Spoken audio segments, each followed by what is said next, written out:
Okay, we're rolling. Hello, how you doing? I'm Hello, good, everybody. Welcome to Lutons Deadpool podcast with me, Lutons Deadpool, and my two very, very special guests today.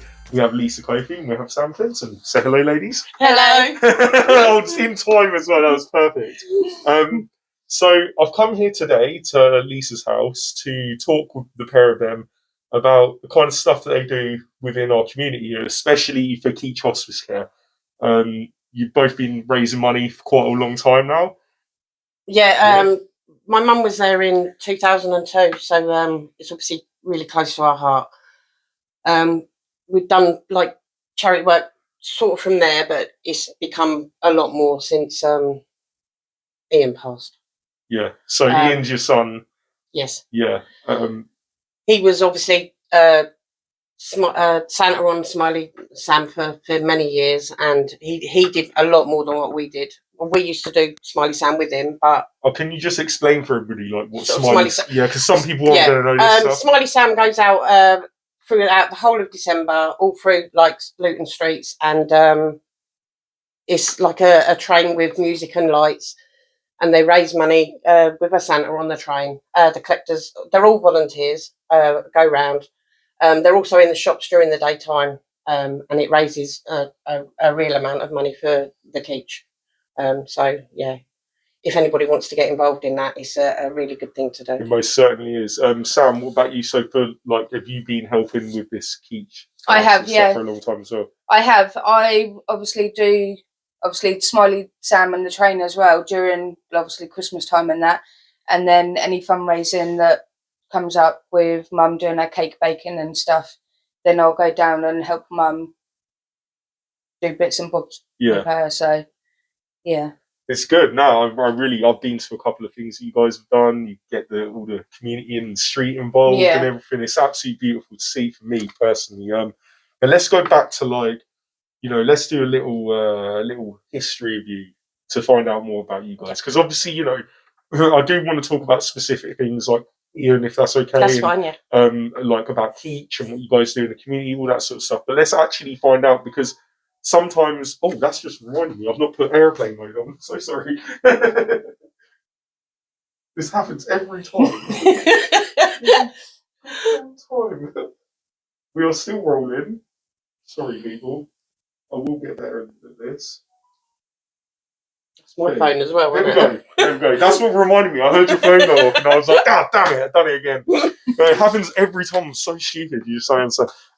So what I like to do on this podcast is obviously show people like the person behind the work, because sometimes the idea of doing volunteer work or like helping people and stuff, it might sound silly, but for people that don't do it, it seems like too much of an enormous task. Yes. Do you know what I mean? Yeah. And by getting to know that it's just a regular person that's doing that work, can kind of help people to see that maybe there's something that I can do. Yeah. So let's start with you, Lisa. Are you born and bred in Luton? I am. Yes. Okay. My mum moved here, so yeah, I was born. A bit wrong, didn't it? Never mind. It's all right. We all make That's okay. Don't worry. So where do you go to school? Bramridge, Infants and Juniors, and Putridge High. Oh, okay. Yeah, 3 generations of Putridge High. Yeah, that's crazy. Yeah, because obviously the grandkids are there as well now, and obviously Sammy went to Putridge as well. Yeah. Yeah, we can't say too much on that for obvious reasons. But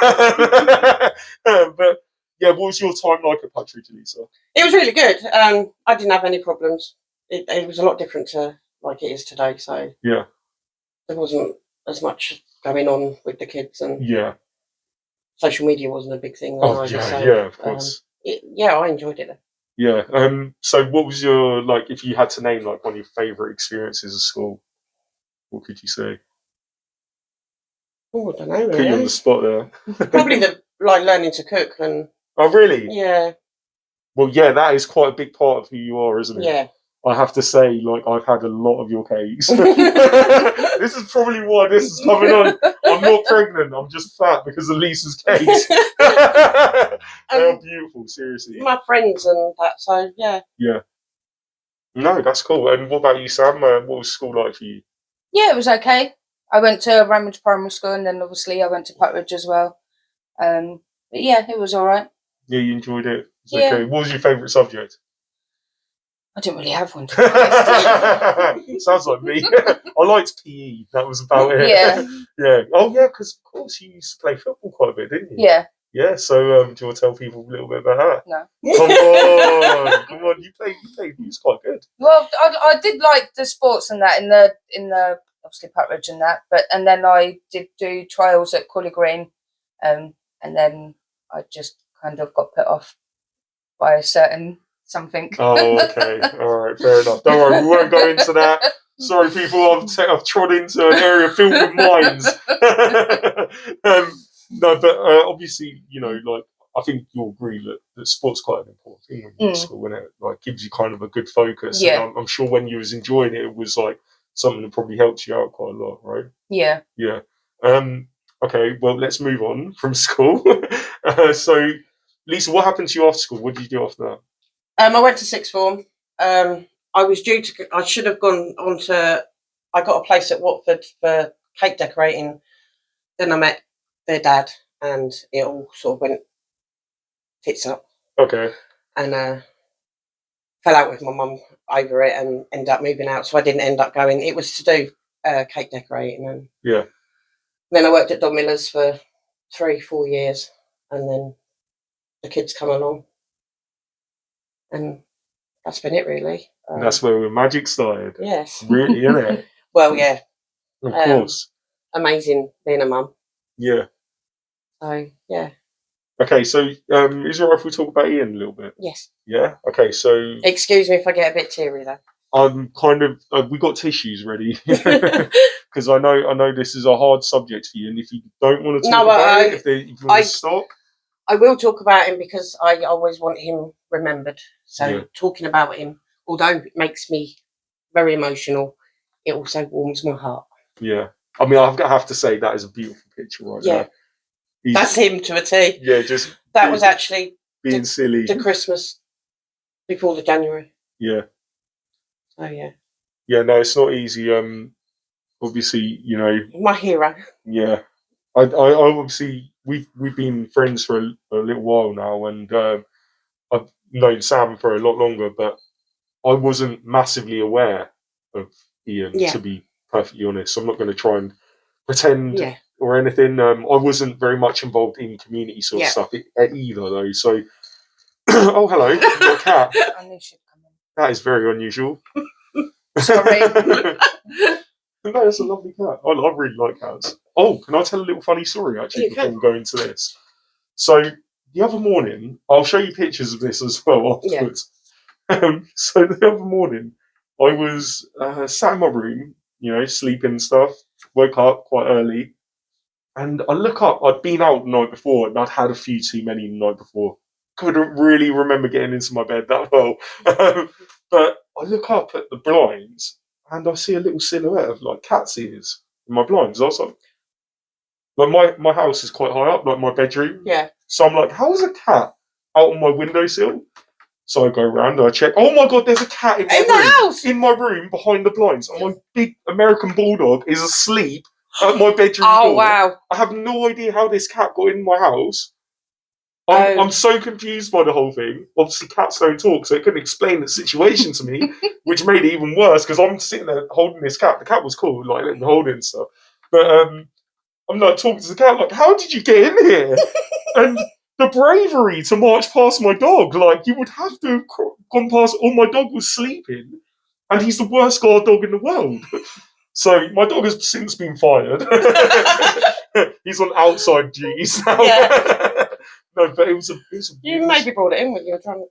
That's what I thought as well, but that makes me terrified because that means I've stolen someone's cat. They're not shy at going in other people's houses, though, are they? Yeah, I know. I had 2 in the hallway the other day. Yeah. I've gone out there and there was my cat plus the other 2 just in there like it's their own house. Yeah. Out. Cats just don't care, do they? They don't care at all. Right, anyway, sorry to distract from the cat distracted me, so I thought I'd distract you with my story and lighten it a little bit. But yeah, talking about Ian and just, I wasn't massively aware. I remember when it happened, I do remember that because it was something that was quite well known locally. Yes. And because I'd always, the only kind of community charity thing that I'd ever followed was Smiley Sam. Yeah. So that's how I kind of got made aware of it. And then I found out that it was your brother. Yeah. And it was very sad to hear. Especially as time's gone on, I've got to learn more about you guys and about Ian. And as sad as what it is, it's a massive point of inspiration in your family. You're very lucky that you have this man in your lives. Definitely. Without a doubt, the things that you told me on a personal level about what he was like and why he wanted to. Let's talk about that. So, what made Ian want to raise Keech? I don't really know. Well, we also had a family friend that passed in 2011, and she was in there, but he had been doing like little bits before that. And then one day he just said that he was going to ring the Keech and find out if they needed any help with Smiley Sam. And oh no, it wasn't actually. It was they used to do a midnight walk in October, and he marshalled that, and he really enjoyed it. And then he got involved with like Smiley Sam to the point of he was going out like near enough every day. If he wasn't out at night time, he was at the supermarkets, just if they like needed help because the person had let them down or like couldn't get there, Ian would jump in, to the point he was like absolutely shattered throughout December. Yeah, I bet. And then it just went on from there, and he ended up helping out at the Keech festivals that they did, which were really good up there, and he ended up sort of being in charge of a little bit of that at parts. And he'd go up there if they had an event up there. They needed a marshal for car parking. He'd go and do that. When the snow was really bad, he went up and he like scooped all the snow away from up there. Just sort of anything that they needed, he'd be there. And they really appreciated like Ian to the point when they did the special occasions when William and Kate went for there to open something, he was invited to be there for that. Then when they won the Queen's voluntary award, and that was during COVID, so there was only a certain few that were allowed to go. Ian was invited to that, so he was very much appreciated through the whole of his time there. Yeah. So he just went from doing one little thing to absolutely. He sort of lived and breathed. Just became his life. Yeah. Any little thing. I mean, he ended up working in the offices for a little while, just helping out, all volunteering. Yeah. And just, he, as I said, he lived and breathed. So, what was it like for you seeing your brother doing this all the time? Being with pride, obviously, just knowing that he was willing to go out and just help anybody that needed it, obviously, up at the Keech and stuff. And just his face lit up every time that he was doing stuff up at the Keech Festival. We've been a couple of times. And you just see him walking around with his little walkie-talkie and just like talking to people. Clipboard and It just made his day. Yeah, being able to help people like that. Well, he suffered. He like had learning difficulties as well, so it really brought him out of his shell. Because he actually went to Richmond Hill and then to Woodlands, so he did really well to do all what he did. Because he even coordinated on some of the Smiley Sam routes. Obviously, trying to read a map and that was quite difficult for him, but he did really well. He's so proud. Yeah, no, I can see, and just hearing the love in your words about him, it's beautiful to know, like that. There's a lot of people out there that do charity work, and sometimes they don't do it for wholesome sort of purposes. Do you know what I mean? Doing it to get into heaven, and they're doing it because they want favour from their neighbours or recognition. Yeah, some sort of recognition. There's a lot of you know it now as well. I think we've spoken about it before, that where you come across people who are that sort of person, and it's not coming from the heart, and they're not doing it because they just want to make someone smile, even if it means that they are working for 8 hours straight. They don't earn a penny from it, but one person smiles. Yeah. That type of person is very special, and I know that's what Ian was, without a doubt, and I know that's why you guys have become this way.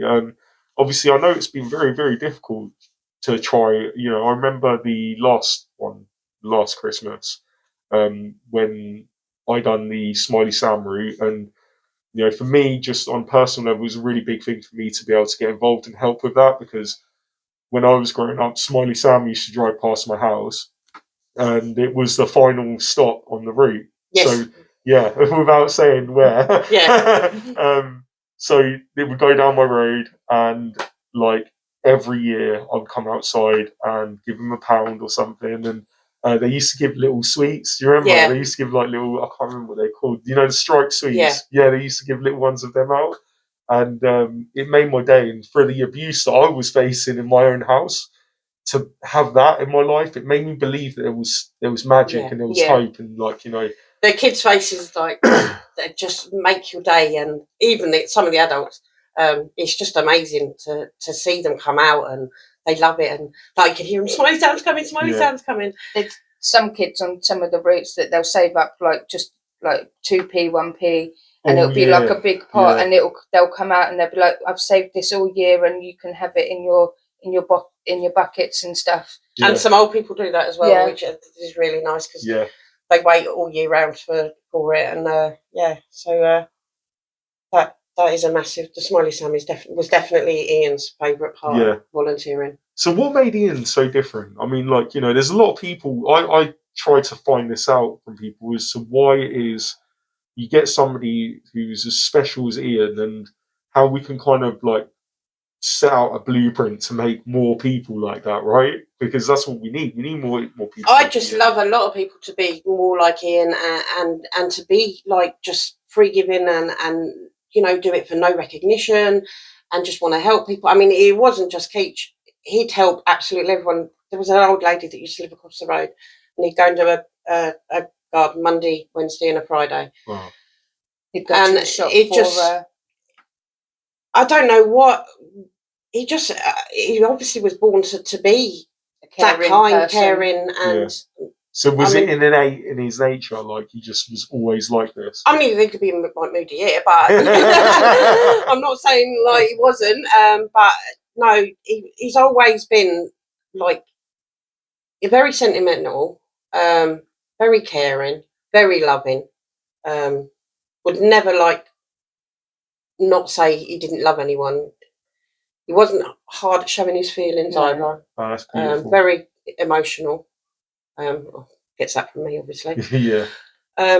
So nothing wrong with that. There's nothing wrong with that at all. It's a beautiful thing to have love so much so that it's like exploding out of you, right? And you can't control it. It's such a deep feeling. He just loved it all, and just helping. I mean, after he left, there was people coming to the door that I had no idea who they were, explaining that he'd changed their light bulb, he'd walked their dog, he'd put their bin out, all little things, but I never knew about it because he never come back and said, "Oh, Mum, I did this today, I did that today," because he just did it. And we were amazed by the amount of people that he knew that we didn't know. And even now, people will still talk like and say, "He did this for me, he did that." And I got stopped the other week, didn't I, walking Mum's neighbour's dog. And he was talking about Ian and stuff, and he was like, "Are you related?" And I was like, "Yeah, I'm Ian's sister." And then obviously we were going into a little bit of detail and stuff, and he said that he misses Ian because he used to do like the Herald and Post and stuff, just to obviously earn a little bit of money when he was able to do the Herald and Post and that. And people like, we miss seeing him about and stuff. And obviously still to this day, it chokes me when people stop and ask me stuff about Ian. And he had a smile to die for as well. Just light up the room. Yeah. And his laugh was amazing. You can see it. You can really see it. I'm gutted that I never got to meet him. Yeah, really very special and amazing. You'd have got on well. Yeah, I bet. I feel like I would have made a good little elf to his Santa. No, I honestly, like, his story is what inspires me more than anything. No, I really mean it. When I first started doing this, it was kind of like, it was a bit hard to do. It's like, you know, I can relate to what he must have felt like to always be going out and trying, and you don't often get many thanks. Sometimes you get taken a piss out of for it. Do you know what I mean? And to be able to just keep going, like, there's so many days when I want to give up, and I genuinely think to myself, would Ian have given up? No. No, exactly. And do you know what? I only know that through you two. I only know it through the stories that you've told. I'm feeling emotional myself now, man. Seriously. When we do the Scarecrow festivals, and sometimes it's like really hard work organising it, and I just think of Ian, and I'm like, push yourself on, and like all the cake baking. I've gone into more making the cake since I was doing it before, but since Ian passed, and I just seem to have so much more love in it because he pushes me even though he's not here. Yeah. But he is here. He is here. Yeah, he's with you all the time, no matter where you go. Do you know what? The most beautiful thing about what he's done in his life isn't all of it. Oh, God, man. Sorry. No, it's not even all the lovely acts that he done. It's the love that he imparted onto you two. Flipping hell. I don't get emotional like this. Oh, for God's sakes.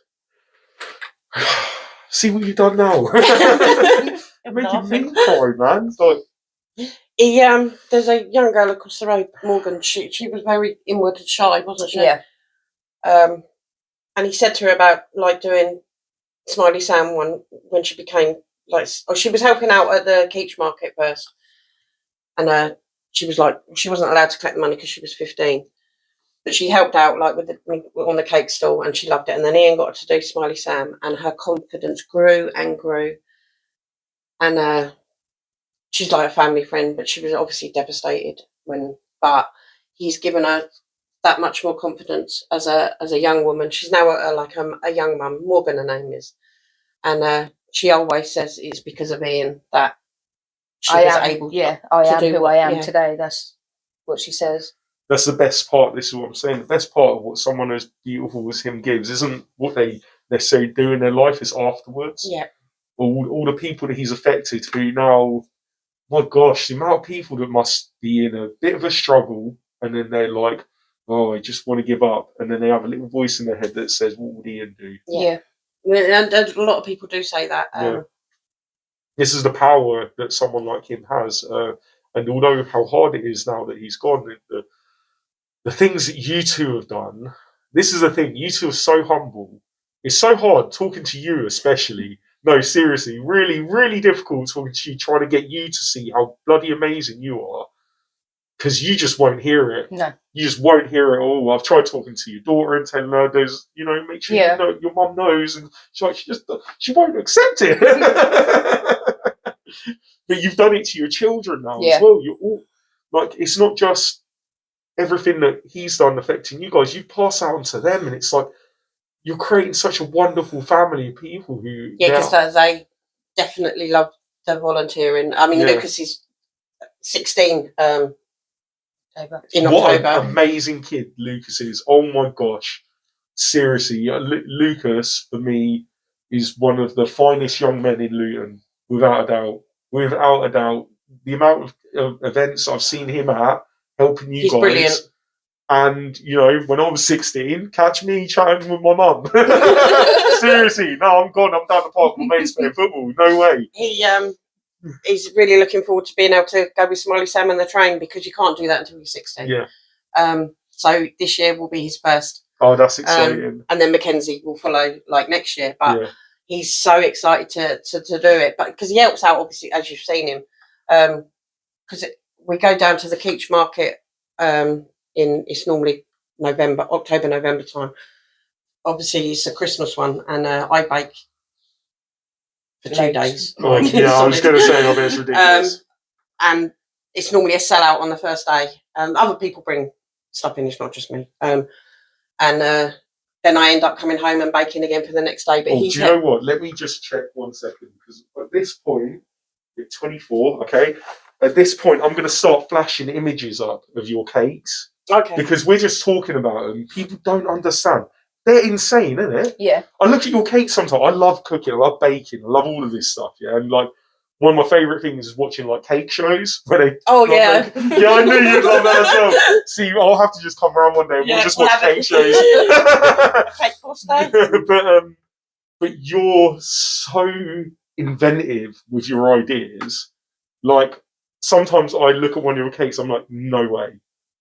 I know you're brilliant. But you surprise me because the level goes up every single time. Yeah. It's amazing. It's always for someone's birthday. It's always it's never just like you're just doing it to show off your skills. It's always for somebody. And that's beautiful, Lisa. It really Thank is. you. You should be so proud of yourself for what you're able to do. Your art is insane. I find it hard to like take praise for the cake, so that's thank you. Well, you should start trying to take it because do you know what? What I've found is that when people give you praise, right? Yeah, it is kind of hard to take because you're not doing it for the praise, but you deserve to be told Thank that you. you're worth something. Do you know what I mean? The pair of you, you do so much for people, and often when you do a lot for people, people don't tend to do a lot back for you because you're the one that gives. You're the giver. You're not the receiver, so you tend to not necessarily see the same being reciprocated your way. But when people give you praise, that's the time to be able to take it. Do you know what I mean? You deserve it. You should. My gosh, all I would be doing if I was you two is pat myself on the back everywhere I go. I'll be like, sorry, my hands are busy. Just pat myself on the back all the time. No, seriously, let's talk about a little bit about like the kind of things that you set up and like the little events and stuff, or where you've gone to help. So, what's your favourite one that you've done so far? The Scarecrow Festival, I think, because That was brilliant. the first one. I get sorry to bring Ian again, but no, bring them up as much as you want. Mark Chapman, who organises it, he put on Facebook that he was thinking of doing the Scarecrow Festival, and Ian was so excited about it. And he's like, we'll definitely do that, and we can like get a stall outside. And I was like, oh, okay. And obviously he wasn't here for it. And Mark, I got in touch with Mark and said, yes, I wanted to do it. And he was really sweet because the first poster he brought out that year for it, he brought round. So it went in the window, and it was the first poster that had been gone out. And he said that Ian's mum needed to have it. So Ian was like still part of the whole thing. And then last year we ended up doing more like different like raffles, and so just raising the money for obviously Keech. And Keech are really supportive in all what we do because they give us a lot of the like tombola prizes. I just message or I speak to like Louise. Great lady, Louise. Yeah, it's Louise. Yep. And she'll like get stuff ready, and then we'll go and collect it. So it's brilliant. And the first year we run out of like stuff on the tombola. Yeah. And Mark put out a thing on the Scarecrow Festival, and people were just turning up with like tombola prizes. It was just amazing, so that we could continue it onto the third day. So yeah, the Scarecrow Festival is definitely one of my favourites, and I do like helping at like the market. And Smiley Sam, obviously. Yeah, of course, Smiley Sam. Yeah, I'm actually finding that one quite difficult. I do hope to get back into the swing of that. I only managed 1 or 2 this year. 2. Yeah. But I used to do the supermarkets in the daytime, but that was always as with Ian. So it's a little bit difficult. I haven't managed that one. And one day. Yeah, it is one day at a time. Yeah. Seeing someone else's Father Christmas, that's really hard. Especially on the last one, Christmas Eve. Yeah. Because he was always him. So that one, I mean, I did one with you when it rained loads. Oh my gosh, you remember that? That was not last year before, wasn't it? Yeah. Was that the first time we met? I think it was. Yes, wasn't it? It was. Yeah. Because your wife messaged me and said that you would like to help out. Yeah. Oh yeah, that was it. You was the first. So that, for people who don't know, that was my first actual event as Deadpool. Yes. Yeah. It's my first ever one. Yeah. And it was on the maddest night. Like, oh my God, I was so happy and excited. And then, I don't know, like hour 3. The rain. I didn't. She doesn't do Christmas Eve, like the kids and that. Yeah. But the rain it's never rained that much, and I still say he sent it. Because it's never rained that. It's been windy, it's been raining, we've gone out in like that sort of weather, but that Christmas Eve is the worst ever. Yeah. I mean, my coat was just dripping, and your suit. Oh my gosh, it was. Do you know what I had? So this is my third iteration of my suit. Right, this one is like really thick and stuff. It would actually do quite well in rain. My last one, the suede one, doesn't do very well in rain. And the first one I had, which was that one, it was basically like lycra. Yeah. I remember so it. You can see my nips. Yeah. Like, you can see everything. You can see everything. It was the rain was horrendous, and and we'd gone the wrong way as well. Yeah, I ended up leading like where we was going and stuff. Yeah, it was crazy. I said to whoever that we were definitely gone the wrong way. Had he been there, we wouldn't have gone the wrong way because obviously you knew the route off by heart. Yeah. And I kept thinking, God, we're definitely going the wrong way. Every single one of them was like, I don't know where we are. I don't know where we are. Yeah, because they hadn't done the coordinating before, and I think the driver just struggled with obviously the rain, and it was hard to read the thing that year. I can't get over how much I know. Do you know what? It's one of them things. Whenever I talk to someone at Keech about that year, they're like, "Oh, what, the one where it rained?" Because like, it's just we all know that it's not just it rained. It was literally like a monsoon. Yeah, as I said, we've been out in like we did up the back of Asda one time, and do you remember how windy it was? Yeah. And they kept saying, "Are you sure you just want to carry on?" Yeah, we'll carry on. And we don't. Like, fair enough, yous have been out in obviously the pouring down rain, but even just when it started snowing or something, people, do you want to stop? We don't let it like stop us. We want to continue, and it's not just like me and Mum that say, yeah, we're gonna like continue.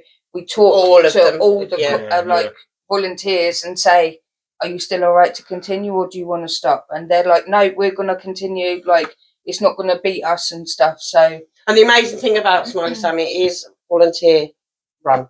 Yeah. Obviously, the Keech sort it. Some of the staff do end up having to like come out, or they want to come out, but it is mainly volunteer. So 90% of volunteers, And what a beautiful thing to do as well, because it's always people from the area. Of where they're going to be doing the route. So it's like it's really involving people in the community. And every time that I've done, I've done it. Well, I say every time. It's the second time that I've done it this year. Last year just gone, sorry. And like new faces all the time. It's nice, There's always somebody else that's coming in to get involved, and they say, "Oh yeah, I saw it last year. I've only just moved here, but I saw it last year." I've taken numbers along the route of people that want to get involved, and are like, "How do you do this?" And I've taken numbers and sent it in, and. But they still, because obviously they need at least 8 volunteers to go out on a route, and not even the big route obviously needs more. And sometimes it's like got to the point where people are not well or they can't go out, it's like a mad scramble to get people. So they need I think I ended up getting about 6 new volunteers this year just through social media, which is really good. It's really good. That you can do that. Well, yeah, you do a lot on social media to promote Keech and to get people involved, and to just by putting on your events and then showing it to the world what you're doing, it inspires other people to get involved as well. I think that's the kind of main goal of anyone that does volunteering, is you're understanding this is kind of a bit of a conveyor belt system, that people are going to fall off at the end and not going to come back and get back on the other side of the conveyor belt and start again. So you've got to constantly be picking up new people. It's a really stressful thing. I can't imagine how much time and effort goes into it in a real sense, like for what you do.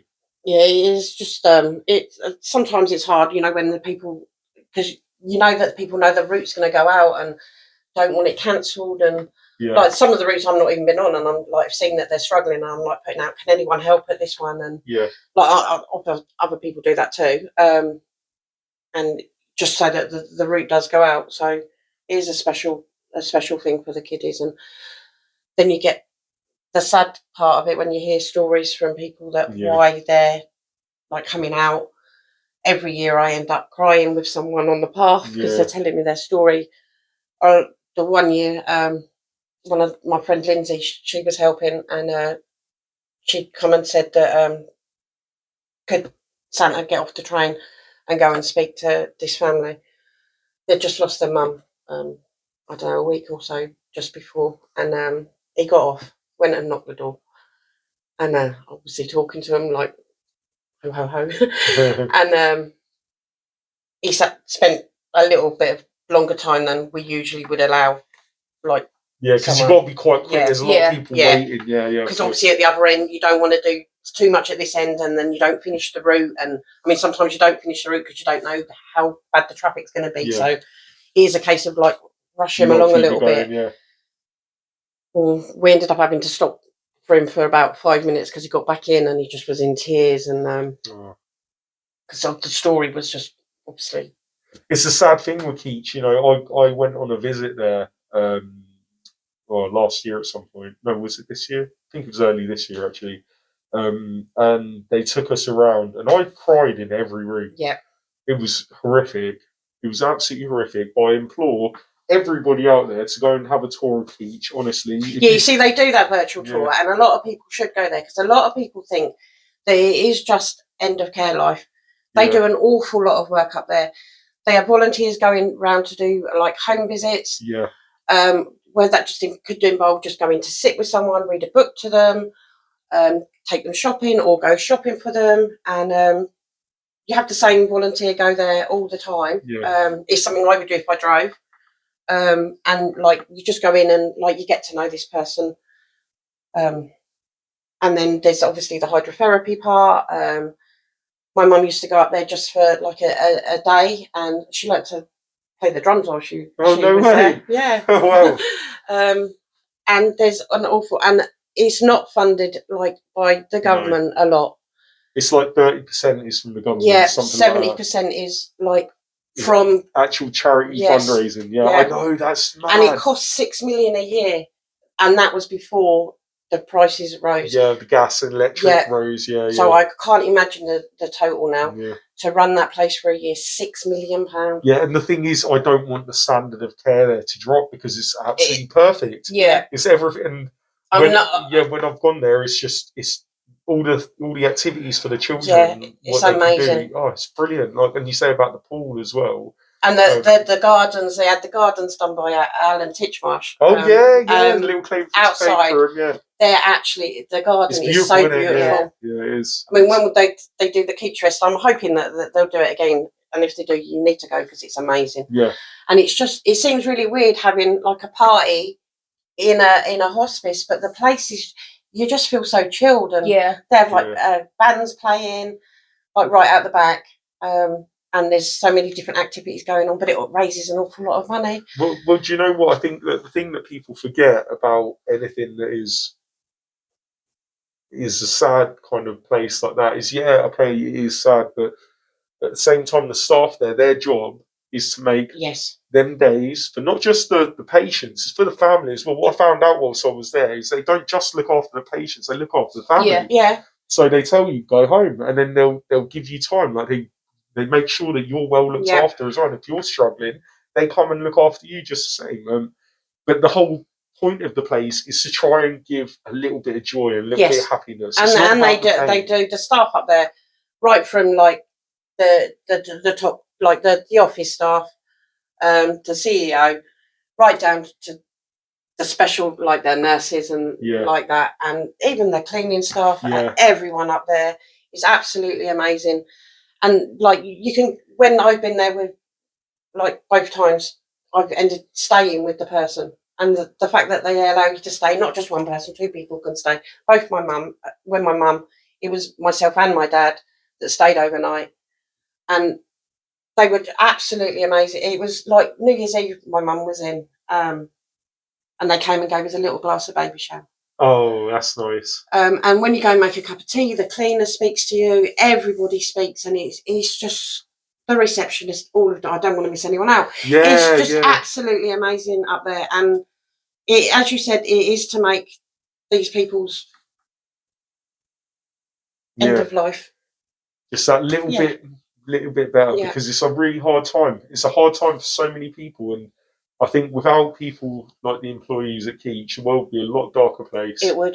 It would be very sad to not have people. And as you said, they look after like the family as well, and that doesn't just stop when that person's no longer here. They're still here after, and they sent my dad like cards like every year for a long time. To like just remember Jane. And And that's lovely. That's lovely because you know what? I think sometimes in this world, it moves so quick.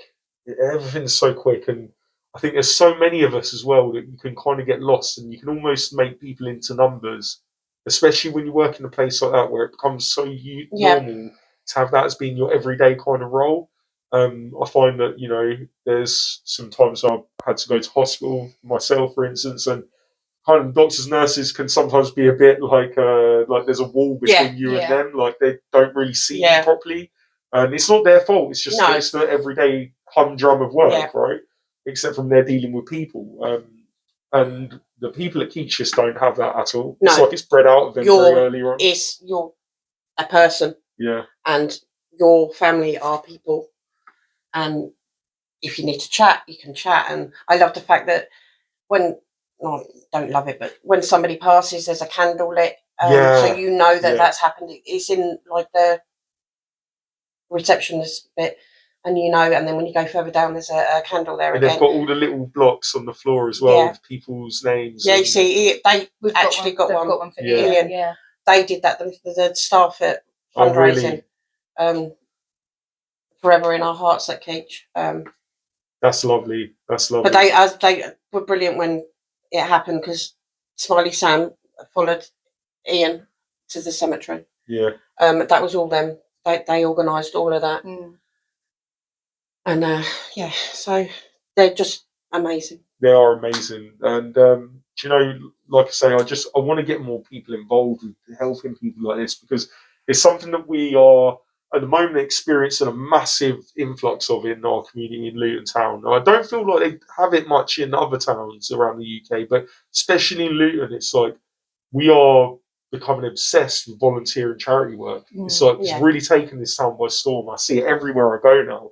I don't know if that's because the Twitter algorithm's showing it to me all the time, or if it's just genuinely like it's actually happening. It feels like it's actually happening, but I kind of want to take advantage of this to get more people involved, right? Yeah. So for yourself, let's just say, there's people out there that are going to want advice on how to get into volunteering. Like, Sam, what would you say to somebody if they wanted to get involved in volunteering? They want to help people, they just don't know what to do. Like, they literally don't know where to go, how to access it. Like, what would you say to them as a bit of advice? Okay, what I did was obviously I got in contact with the Keech to say that obviously I wanted to volunteer for Smiley Sam. So obviously then they'll send out obviously a health form to say obviously like have you got asthma and stuff like that, just like a medical form and stuff like that. And then they also keep you updated with the newsletters that they send out, and then obviously keep you updated with what's coming up with obviously the events and stuff like that. So, but yeah, just get in contact with the person that you're willing to go and volunteer for. Yeah. It could just be like 2 hours of your day, and that 2 hours is you're volunteering and you're helping somebody else out that needs that help. Yeah, exactly. And there's so many charities around Luton as well. It's not just, primarily Keech are up there the best, without a doubt. So if you can spare in time or money, please go on and donate to Keech. Whichever you can give, please just help them out as much as you can. But even if it's if there's a charity that's a little bit more close to your heart, that's it, isn't it? It's what's close to your heart, what's affected you in your life. Yeah. Then you've got probably more reason, more reason to do it. No, that's right. Yeah, I agree with that. Yeah, definitely. Yeah, because obviously, if you just sort of going and helping a charity that you don't particularly believe in, it's not really going to go too well, because it is hard and it's a thankless job. Yeah. It's nobody's going to come and be like, "Oh, well done for today." I mean, they might, but they're great people who work in these places. But more than likely, it's going to be just, you're not getting anything out of this.